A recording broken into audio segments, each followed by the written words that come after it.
Hey, this is Webbs, and I have here a Doctor Who sonic screwdriver and a Black & Decker screwdriver I just got yesterday.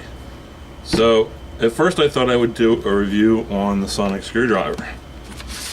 And, because I got the sonic screwdriver, at some point I was going to go to Barnes & Nobles, and this wound up being an impulse purchase.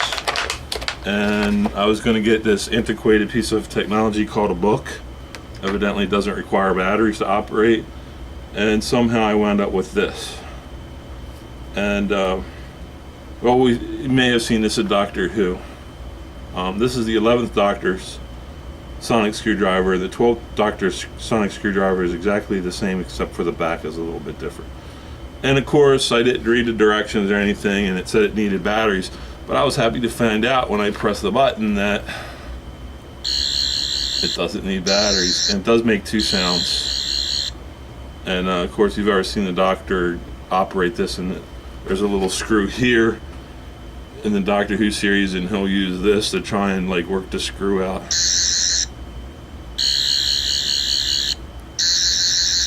And so magically the screw comes out.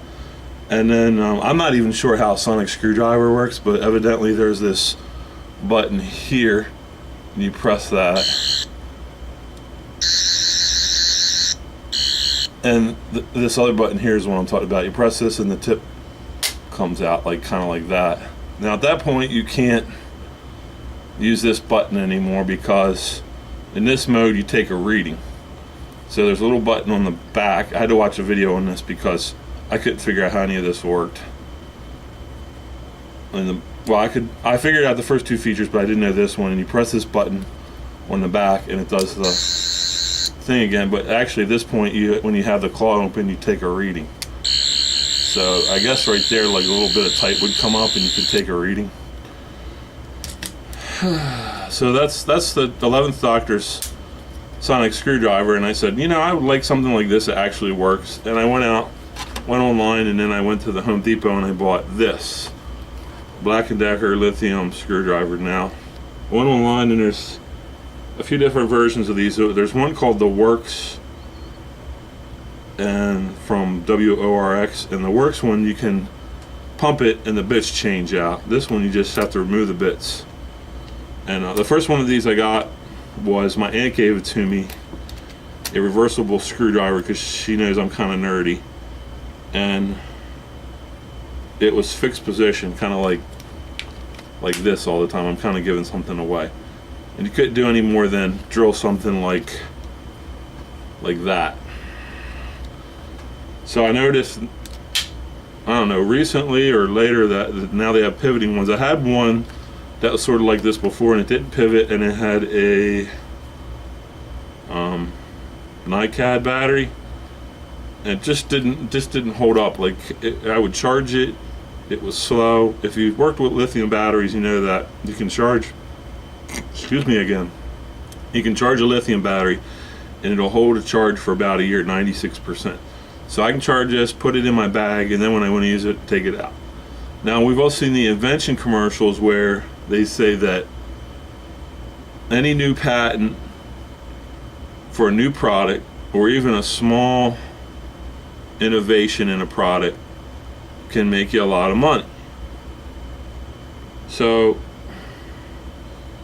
DeWalt has one of these, but they want $70 to $100 for theirs. Theirs has a light in the front, but this just seems like, and I'm wondering if you could disrupt this market, because look at this. How many times, like I'll use this when I want to hang blinds, for instance, but look at this bit. I'll do an illustration in a second.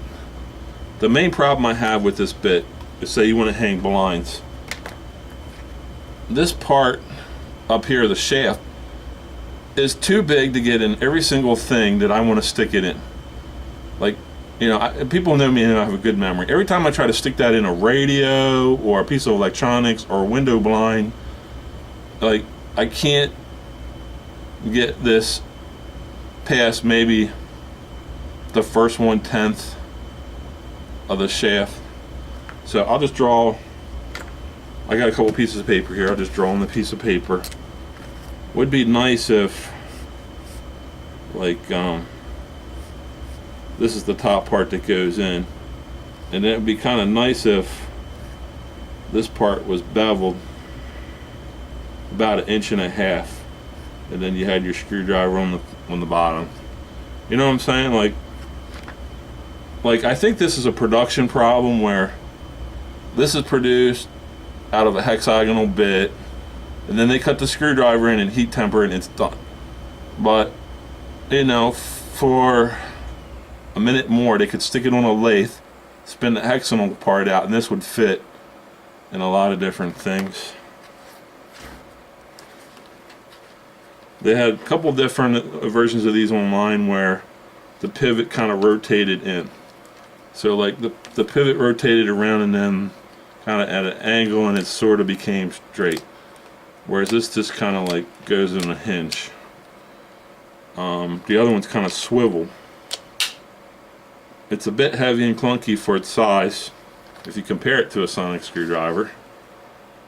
And you know, this is kind of a simple video. Maybe you get it, maybe you don't. This part of the handle is grippy, but you could still grip this part, which makes me wonder, could you stick a couple bits in this handle here? Like you could probably stick about 4 bits in the handle. And you're getting closer to maybe an innovation after you add some lights, a tapered bit. I mean, if you work for a company and you're having trouble innovating products and you want to teach your engineers innovation, and I'm not by any means an engineer, but I am kind of a STEM related type person. I have a degree in computer graphics and I studied design in high school. Like, that's like a good solid 3 innovations right there. This of course uses sonic energy to move screws, so you don't have to worry about having security bits. So the question here too is, if you have 4 bits, maybe you could fit in 8. How many bits would you need to get past a security bit? We see these security bits everywhere. I don't even know what the common ones are. I guess Torx heads. All I know is whenever I want to do something, that's the second part I run into is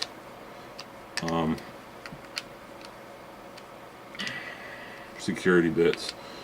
Now this will fit in all the holes that I tried here. It'll fit, but mark my words, I'll find something that it won't fit in. Oh, right here is a little tiny screw. Won't fit in there. Why did they put a little tiny screw in there? That's insane. There is like the smallest screw right there. So anyway, that's me. What do you think? Sonic screwdriver or Black & Decker screwdriver? Let me know in the comments below.